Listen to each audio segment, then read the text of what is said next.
Hi, this is Art Pizarro, and I'm going to be conducting an SEO audit for Veriflow.net. So to begin, the first impression that I received when I reached the website is that it has a defining statement, which is a good thing. So the moment people reach the site, they see here that this is a website about eliminating outages and vulnerabilities in networks. So that's good. The next thing that jumps out at me is that there is no phone number on this homepage. Before scrolling down, if I scroll further down here, maybe I'll actually find one. But as a person who's, reaching the site for whatever the reason may be, we would want to find that at the top of the page, preferably. Now, the call to action is good, and I do know that the call to action leads to an email capture. So those are two very important things. One, having a call to action, and two, trying to sign people up onto an email list. The part where I think it could be improved is once you have their name, their job title, their work email, and their phone number, the company that they work for, what value is added by knowing the country, state, and city? When if we already have their contact information, that's something that we could easily find out in our conversation with them. But to the detriment of our conversion rate, each additional field that we add in, asking people for more and more information, lowers the possibility that they will actually submit the form. And then on top of that, as I scroll down further, now we see something that is, in my opinion, very bad, because we want them to sign up. That is the purpose and intent of this page. It is a sign-up form, and we want them to sign up. So if I'm on Twitter or LinkedIn or YouTube, and I want people to go from my social channels to this sign-up form. I want them to go to my website, and from my website, I want them to click on one of those green buttons on the homepage and end up here so that they can convert from traffic into a lead. But now what I'm doing is, instead of focusing solely on them taking one simple action, and that is to fill out this information and click the sign-up button, I'm also giving them 3 additional options. So that is also going to affect my conversion rate. Because now, instead of signing up, maybe they'll go check out my Twitter page or my LinkedIn page or my YouTube page. So as far as this goes, these 3 social links right here should probably go to the homepage or anywhere else on the site, but definitely not on a landing page. All we want them to do is click this one button. So if they're not going to click the button, they're not going to fill out the form, then we want them to go away from that page. We don't want them necessarily to go to one of our other social platforms, because that takes them back to the beginning of the funnel. And it also distracts them away from the intended purpose of this page, which is the ultimate intended purpose of all those social channels, and that is to draw people in and attract leads on our website. Moving on to the next step, tested speed for the website, and the performance was very good.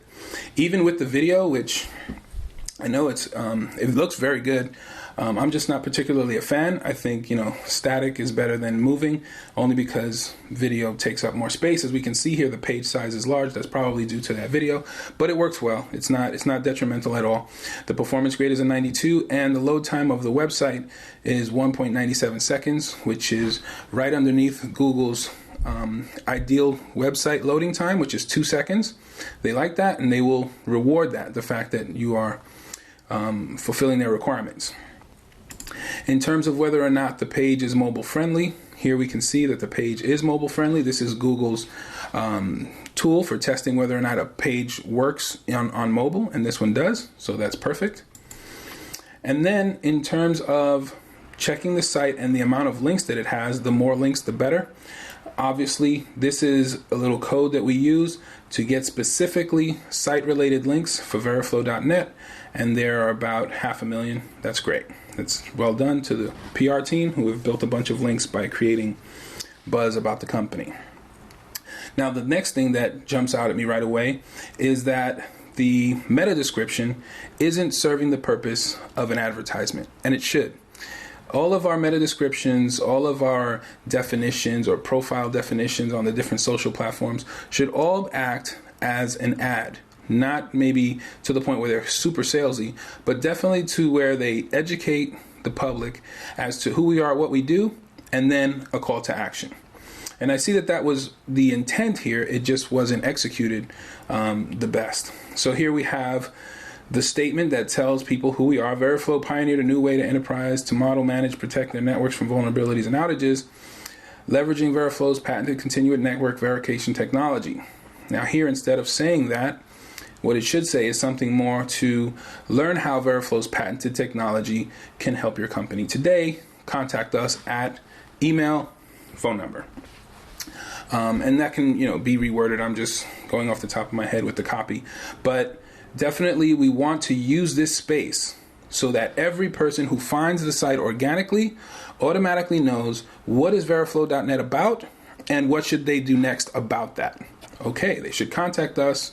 They should click on the link. They should call this phone number. They should send this email. Okay.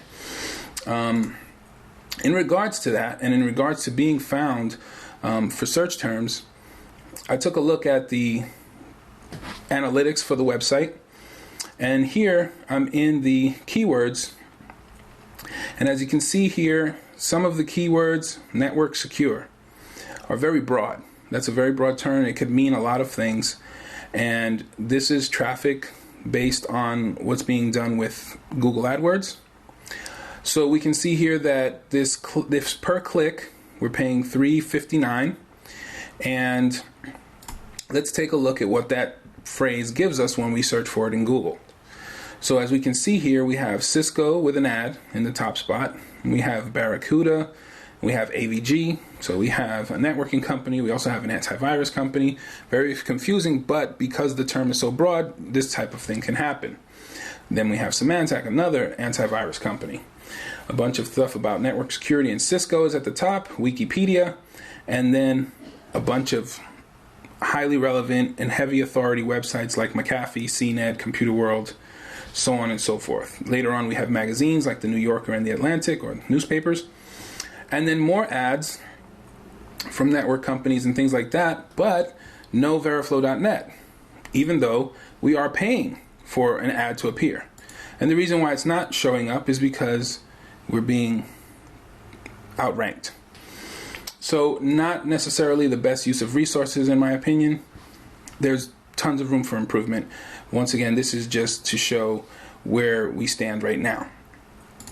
Moving on, we go here, and I went out and I started to look for just what I thought would be natural competitors to the company based on some of the keywords and some of the descriptions that I saw. I went out looking for similar things. One of the companies I came across was this one, Thousand Eyes. I don't know if these are a direct competitor or not, but just to give an idea, they have a domain rating of 54, 79,000 backlinks that come from 738 referring domains or 738 different websites.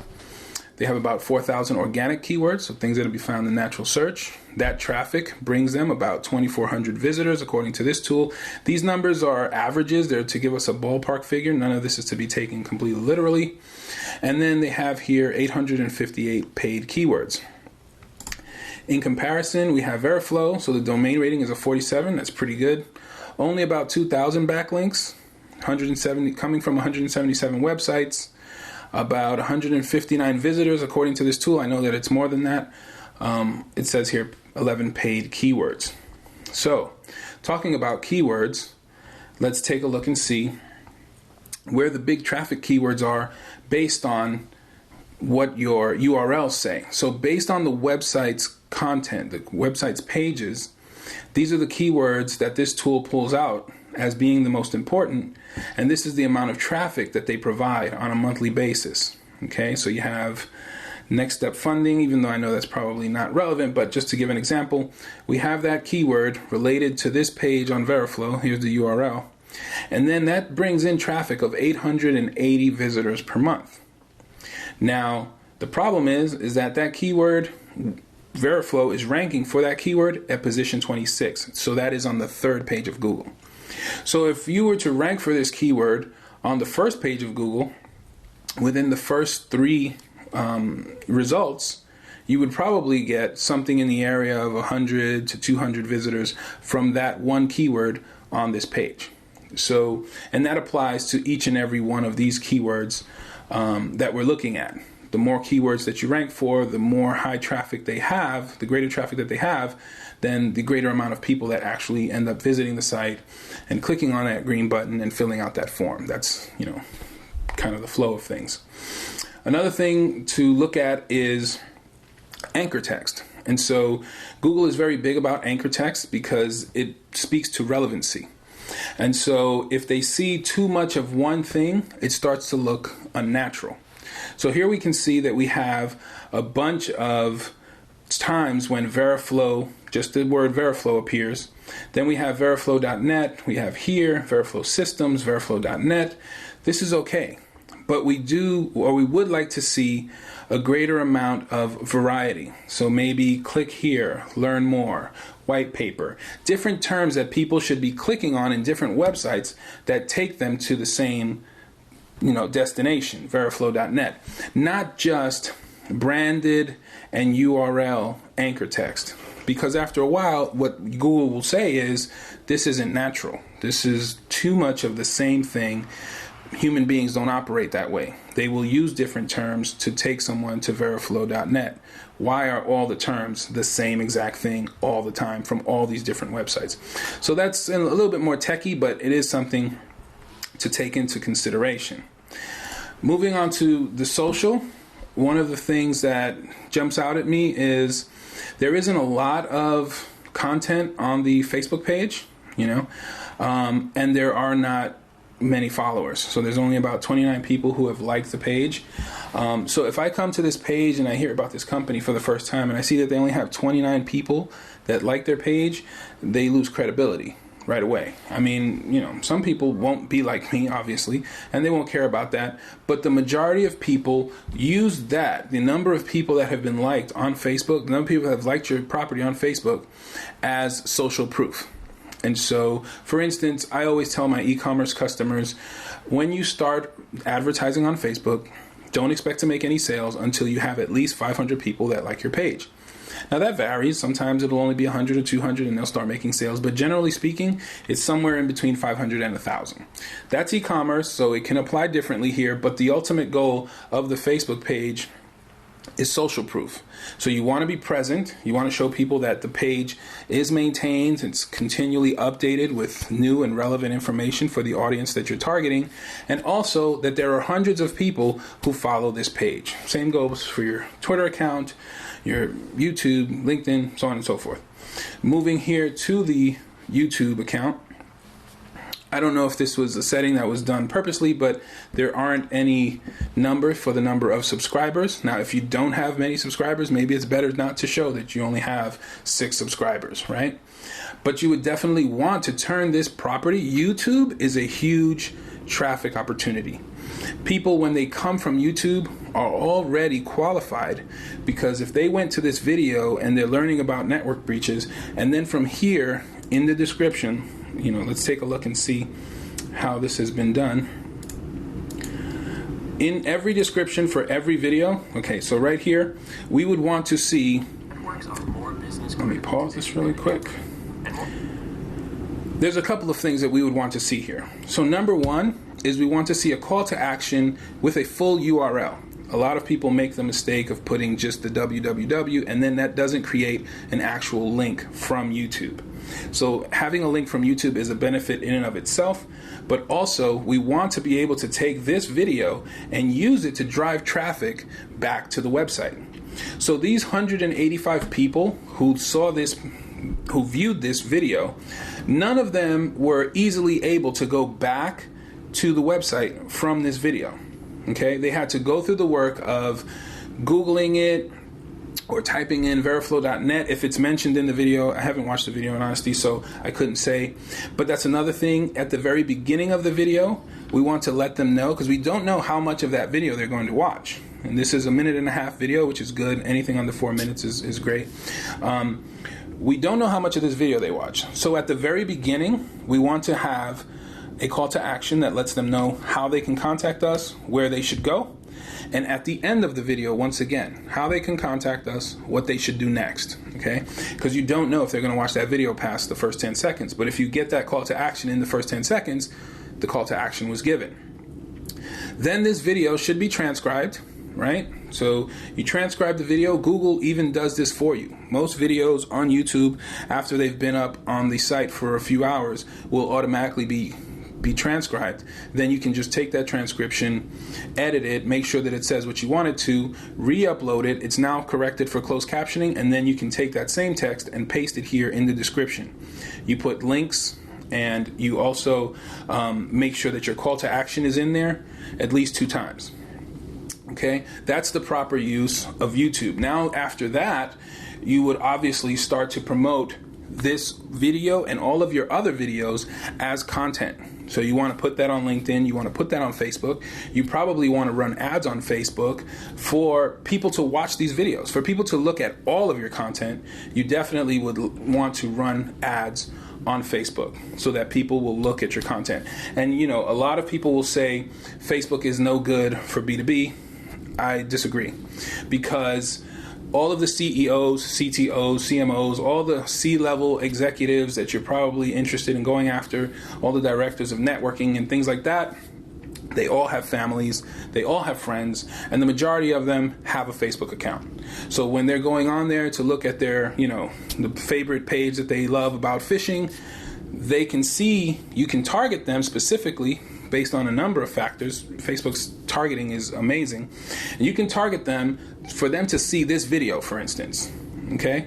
It can be a nicely crafted ad that will introduce them to this, and now they've been exposed to it. And it might not work the first, second, or third time, but it does open the opportunity for them to be retargeted. And then they're being, followed around the web, a bunch of different websites showing them the same opportunity for them to watch your video. That will increase the number of people who watch the video, which will increase traffic on your channel on YouTube and also traffic on your website. So that's my theory about Facebook and YouTube. And finally, to close this out, I don't want to take up too much time. Here on LinkedIn, this is obviously going to be a huge place for the business to be promoted, and already, a decent job has been done. You have about 400, almost 500 followers, and you definitely want to keep that content, the content that you create on YouTube, content that you create on the website, and you obviously want to share it here. Some of that has been done. That's really good. One of the things about digital marketing and social media marketing, SEO, is consistency. So we spoke previously about long form content, 2,000 words or more. Videos, you want to create videos on a regular basis.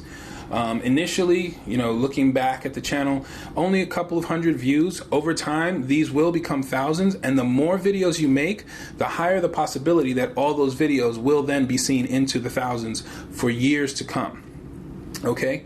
And so all of that, you would want that shared here, and you want it to be shared on a timetable that people can set their watch to. Just like TV. You want people to know, hey, every Tuesday, at 3 p.m., Veriflow puts out a new video about networking. Easy way to create the content is not only going after the long tail keywords, but also going after the pain points for your target customer.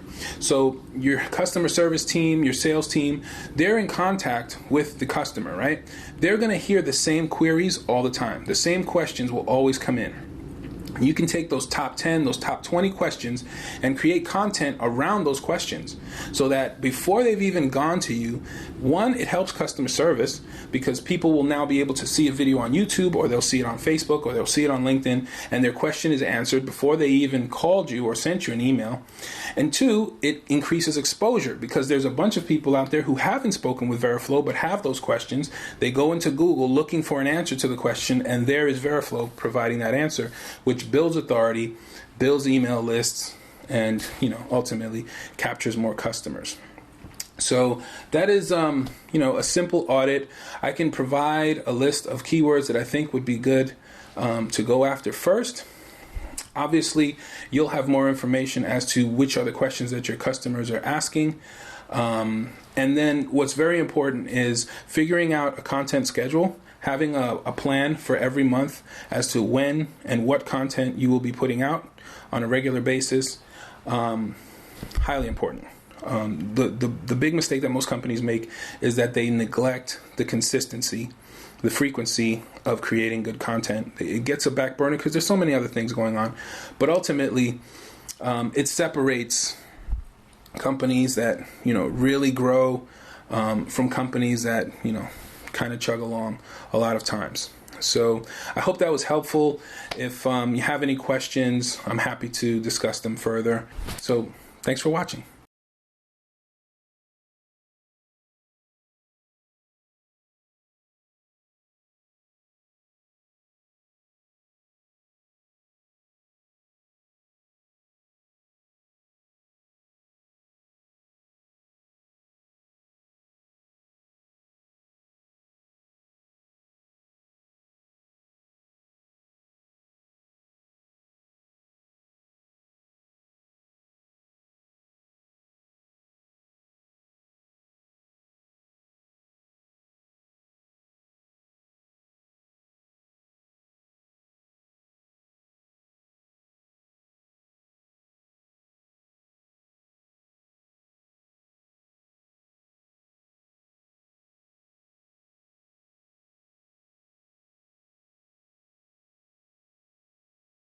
So this takes me to this page here where I do see a phone number now, but it's not associated with a call to action. There should be contact us, call us for assistance, call to learn more, something along those lines.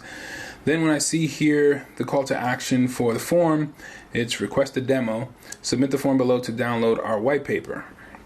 So might be that causes a little bit of confusion, because am I getting a demo? Am I getting a white paper? This should probably be something that is the same message. Not when you're talking about landing pages and where you're trying to capture people's attention and have them take one specific action, and that is to give you their information so that they turn into a lead. We don't want to allow room for confusion. And so requesting a demo and getting a white paper don't sound like the same thing. So that could probably be improved, at least in the wording. Another thing that I would like to see would be probably a video that demonstrates, not necessarily a full demonstration from someone, a subject matter expert at the company, but maybe just a video that describes the service and what it does, and then promotes, educates them to the point where they really do want to see it in action. Then the form itself, pretty standard. It's good, regular business form.